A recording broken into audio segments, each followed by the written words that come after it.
A team that can pressure Carson Beck can pressure him into mistakes. Carson Beck on a hot streak with a paired up with a really dang good defense. They're 6th in the nation in total defense, 13.8 points per game. I don't want to face that. Let's get to, we've saved this one for last because this is the game that will have the implications for Ohio State on New Year's Eve night in the Cotton Bowl. Yeah, in the Cotton Bowl. Ohio State will get the winner of Miami at Texas A&M. This is a noon kick on Saturday at Kyle Field. These two teams are Spider-Man meme pointing at each other in my estimation. You think? I think that these are mirror image teams. I think, and I know you're probably going to disagree with this, if I'm looking, and I am obviously an Ohio State fan here, who I want to play versus who I think we're going to play is different. So give me, before we dive into it, tell me who, as an Ohio State fan, you would rather play, and I'll tell you who I'd rather you play. I would rather play Texas A&M. That's who I'd rather you play. I want to play. That's fascinating. Really? I would much rather play Texas A&M right now than play Miami. Wow. Okay. So let's go into that then, because clearly if I'm, as the Michigan fan, going, yeah, I'd like to see you play A&M too, we may be on different sides of this game. Here's what both these defenses are really good in my estimation. Really? Well, and here's the thing. Because stats are stats. I've got some stats. The Aggies defense, number 1 sack rate, number 2 havoc rate. However, and this is where it gets a little bit iffy, they give up a ton of points. And that's one of the biggest things I marked down. And so my big question for either of these teams, because Miami's got a really good defense and their offense can be good, but also sometimes Carson Beck forgets who he's throwing to. Which version of which team shows up? Well, see, and I think when you're talking about Carson Beck specifically, outside of was it Louisville that he threw 4? He had 4 interceptions in? Something like that, yeah. Outside of that, I mean, his past 4 games, he's been stellar. He has been very good 11 down the stretch. touchdowns, 1 interception, 1,169 yards. So Carson Beck on a hot streak with a paired up with a really dang good defense. They're 6th in the nation in total defense, 13.8 points per game. I don't want to face that. But I would saw Carson Beck last year at Georgia still play well. Yep. I honestly think that Georgia team beats Notre Dame if he plays in that. Healthy. I've said it numerous times. The problem is that I'm looking at A&M giving up a ton of points. I mean, they give up 40 to Notre Dame, 42 to Arkansas. Mm-hmm. They were down 30 to 3 to South Carolina. They lost it, but yet I also look at it and go, if you can get a team that can pressure Carson Beck, can pressure him into mistakes.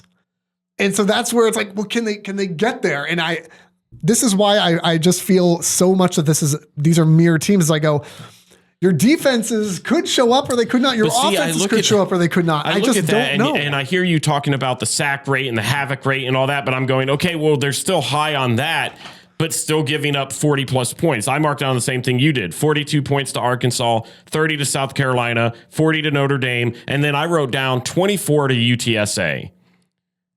I'm looking at that and I go, I know the weapons Ohio State has. I don't care if your sack rate or your havoc rate is high because it still doesn't really matter in half your games. You're still giving up a ton of points. And I'm looking at a team like Ohio State who's got one of the most efficient offenses in the nation. And I'm going, yeah, I'll take my chances. Mm-hmm. And then, you got a really explosive offense. You have Marcel Reed, who's been a stud. Not overwhelmingly, but like he's a great player. He's a great player. And I go, yeah, I'll put the number 1 defense in the nation up against that. And I like the chances. Miami's the one that scares me more. And scared's not the right word because I think Ohio State, and obviously we'll talk about it more, I think Ohio State can beat either of these teams. For sure. I also think either of them could probably beat Ohio State on the right day. Any team could. I mean, look Madison. At Michigan last year. James Madison. No. Okay. In a different universe, in a different day, sure. Maybe. But I'm looking at this game and I'm going, you get Carson Beck, who's been hot late.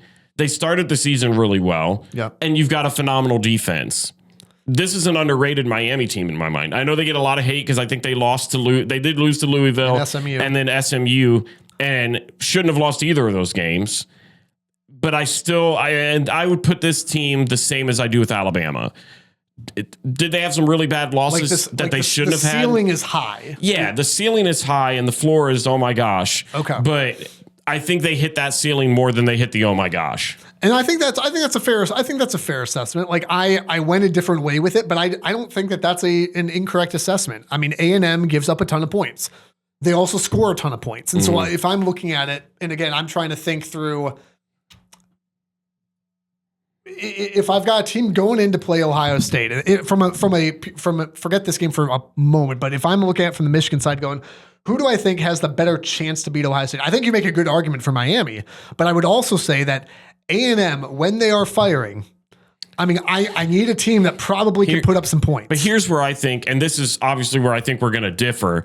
I look at Indiana and Ohio State, and I go, okay, Indiana had one of the most explosive offenses in the nation, and Ohio State was able to shut them down relatively. I mean, it took a lot of work, but they were able to shut them down. 13 points gives you a chance to win. Gives you a chance to win.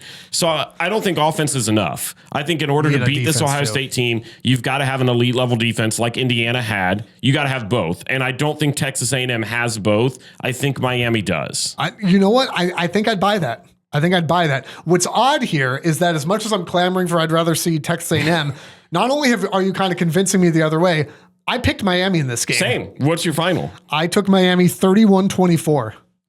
Samesies. Look at us. Miami 31-24. You can see my note right there. Don't look at my other prediction yet. Yeah, 31-24. Are we the same person?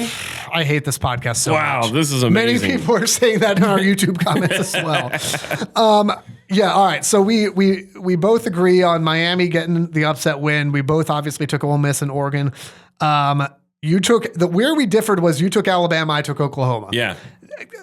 Both of those. I could go the other way on that. Both the Power 4 matchups are going to be fantastic games. I don't have high hopes for the other ones, but again, all college football this time of year is good college Friday football. night, don't ask me to do anything. I'm going to be sitting in front of that TV. I am busy. Yeah, the whole weekend. The Rivalry Podcast is part of the Varsity Network from Learfield and the River Podcast Network from River Radio Ministries. New episodes out every Monday. Be sure to subscribe, rate, and review wherever you're listening right now, and follow on social media at RivalPod and RivalPod.com. And if you like what you hear, share with a friend so they can listen too.